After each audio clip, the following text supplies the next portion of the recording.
नमस्कार मित्रांनो, तर आपण ऐकत आहात यशाची रहस्य सांगणारी व्यवस्थापकीय कौशल्ये कॉर्पोरेट आयडल रतन टाटा हे पुस्तक. तर या पुस्तकाचे लेखक आहेत सुधीर सेवेकर.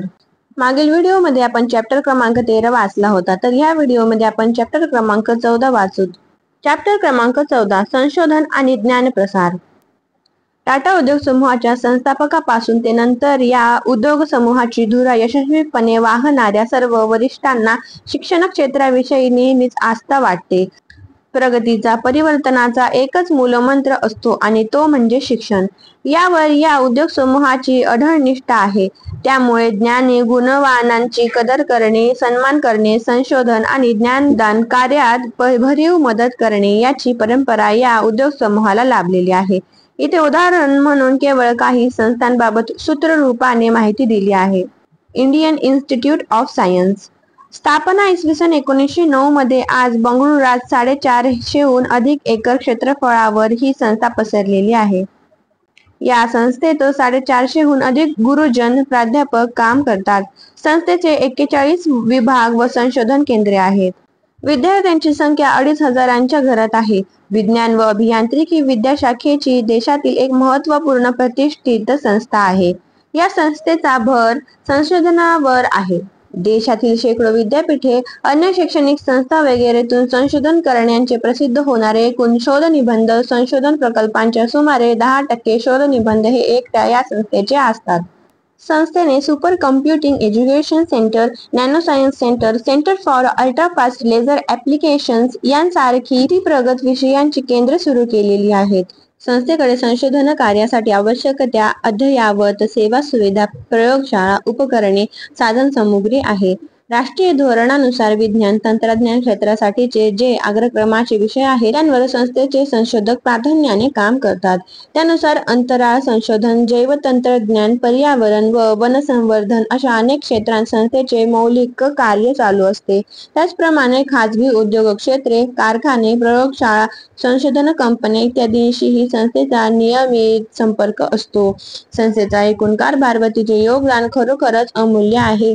औद्योगिक क्षेत्रात कार्य करणारे हजारो इंजिनियर्स आणि तंत्रांची कार्यक्षमता वाढावी यासाठी संस्थेने अल्पमुदतीचे उपयुक्त अभ्यासक्रम, प्रशिक्षण कार्यक्रम राबविलेले आहेत.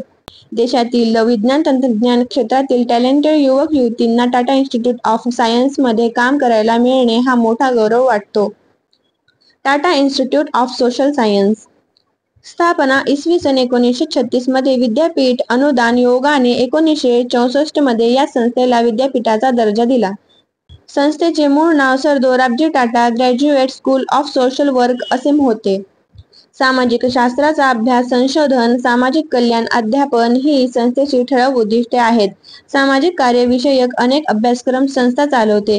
कामगार संबंध, इस्पितळ व्यवस्थापन, आपत्ती व्यवस्थापन, सामाजिक उद्योजकता अशा अनेक विषयांचे पदव्युत्तर अभ्यासक्रम तसेच त्यामधील डॉक्टरेट संस्था देते. ग्रामीण विकासावरही संस्था अभ्यासक्रम चालवते, प्रशिक्षण देते.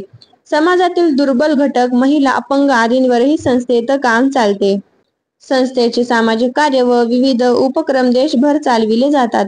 लडाख, अंदमान निकोबार यांसारख्या दुर्गम भागांतही त्यांचे कार्य चालू असते. संस्थेचा देशात मोठा नावलौकिक आहे, परदेशातही मोठा लौकिक आहे. TISST हे नाव देशाच्या प्रतिष्ठेत भर घालणारे आहे. केवळ शैक्षणिक अभ्यासक्रम राबविणारी ही संस्था काही भरीव सामाजिक कार्यही करीत असते. अनेक सामाजिक कार्यकर्ते, स्वयंसेवी संस्थांचे संस्थापक आदींनी या संस्थेत प्रशिक्षण घेतलेले आहे. National centre for performing arts NCPA स्थापना इसवी सन 1966 मध्ये. नृत्य, नाट्य, चित्र यांसारख्या ललित कलांना उत्तेजन देणे, त्यांचे जतन करणे या प्रमुख उद्दिष्टातून NCPA ची स्थापना करण्यात आली. नृत्य, नाट्य, चित्रकला, संगीत, सिनेमा यांचे महोत्सव भरविणे, कला प्रदर्शन व परिसंवादांचे आयोजन करणे, त्यांविषयीच्या कार्यशाळा घेणे, कलावंतांचे आदानप्रदान करणे, पारंपरिक कलांचे जतन करणे असे अनेक उपक्रम कार्यक्रम या संस्थेतर्फे चालू असतात. आंतरराष्ट्रीय स्तरावर त्यामुळे भारतीय कलावंत यांना जाण्याची संधी मिळत असते. भारतीय सांस्कृतिक क्षेत्रातील एक महत्त्वाची संस्था म्हणून NCPA ओळखली जाते. मुंबईत नरिमन पॉइंट सारख्या अत्यंत महत्त्वाच्या जागी सुमारे 6 एकर भूखंडावर NCPA उभे आहे. या परिसरात 1100 आसन क्षमतेचे एक अद्ययावत नाट्यगृह आहे. त्याची रचना अशी आहे की सर्व प्रकारच्या भारतीय संगीत, सभा, पाश्चिमात्य, ऑपेरा, नृत्य, नाट्य यांचे सादरीकरण तिथे करता येते. या नाट्यगृहाला जमशेदजी टाटा थिएटर म्हणतात. टाटा थिएटर नामक आणखी एक नाट्यगृह आहे, ज्याची आसन क्षमता सुमारे 1000 आसनांची आहे. 300 आसनांचे एक प्रायोजिक छोटे नाट्यगृह आहे. केवळ नृत्य सादरीकरणासाठी गोदरेज डान्स अकादमी नामक 200 आसन क्षमतेचे थिएटर आहे. ध्वनिमुद्रणाचा स्टुडिओ आहे. चित्रांच्या प्रदर्शनासाठी आर्ट गॅलरी आहे. अशा अनेक सुविधा NCPAने उभारलेली आहेत. याशिवाय कलाविषयक ग्रंथालय, ऑडिओ व्हिडिओ सिरीज पाहण्याची सोयही आहे. कलाविषयक हजारो सीडीज NCPAने जमविलेल्या आहेत. नृत्य, नाट्य, संगीत, चित्रकार इत्यादींवर संशोधन करणाऱ्या अभ्यासकांसाठी भरपूर मौलिक संदर्भ साधनसामुग्री या संस्थेत आहेत. मार्ग पब्लिकेशन्स. मार्ग पब्लिकेशन हा विभाग पुस्तक प्रकाशन, नियतकालिके प्रकाशन यांसाठी कार्यरत आहे. कायदेविषयक उत्तमोत्तम संग्रहणीय संदर्भ ग्रंथ मार्गने प्रकाशित केले आहे. 1946 पासून मार्ग कार्यरत आहे. गेल्या 60 वर्षात मार्गने शेकडो मौलिक ग्रंथ प्रकाशित केले आहेत. अलीकडच्या काळात प्रकाशन, छपाई यासोबत मार्गने अनेक लघुपट तयार केलेले आहेत. सीडीज काढलेल्या आहेत. मार्गचे पुस्तके, नियतकालिके अत्यंत दर्जेदार आणि समृद्ध असतात. त्यांना जगभरातून मागणी आहे.